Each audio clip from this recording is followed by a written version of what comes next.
the transition that is now beginning, I urge America's friends and foes alike to recognize, as I do, that America has only one president at a time. We have one president, and we'll have one president, and the current president is President Clinton. When it comes to foreign policy, I think the need to adhere to one president at a time is particularly important. Joining us now, Representative Jared Huffman, Democratic Representative, California's 2nd District.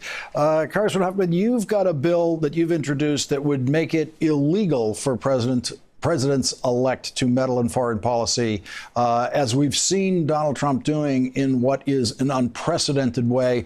Can you explain to us how that bill would work? Yeah, Lawrence, first of all, I think it's arguably already illegal for a president-elect to do this. The Logan Act has been on the books since 1799. But I think President-elect Trump's lawyers have been too busy trying to deal with all his conflicts of interest to tell him about the Logan Act. So I introduced a bill that just makes it explicitly clear that the president-elect is just like every other private citizen during the transition period. They can't go around purporting to conduct U.S. foreign policy. I just want to read the words of the Logan Act. As you said, this is very old law.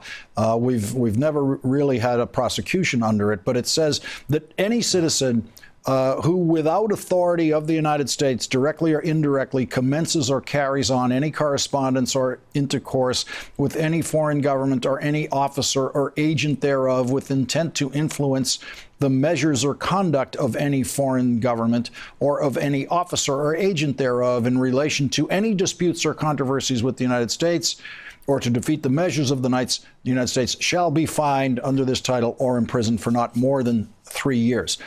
It's a pretty clear prohibition against doing what we've seen Donald Trump doing. But does it concern you that there could be First Amendment implications in the Logan Act that haven't been tested?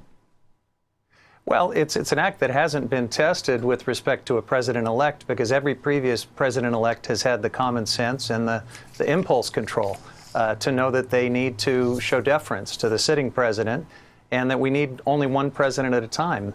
We're in uncharted waters because Donald Trump doesn't have those boundaries. And unfortunately, I think it's necessary to bring up the Logan Act. Yeah, there are First Amendment issues, but the First Amendment also has limits. One cannot yell fire in a crowded theater. And I would suggest that conducting foreign policy, pretending to have the authority to do so around the world, is a reasonable limitation on one's First Amendment rights. Congressman Jared Huffman, thank you very much for joining us.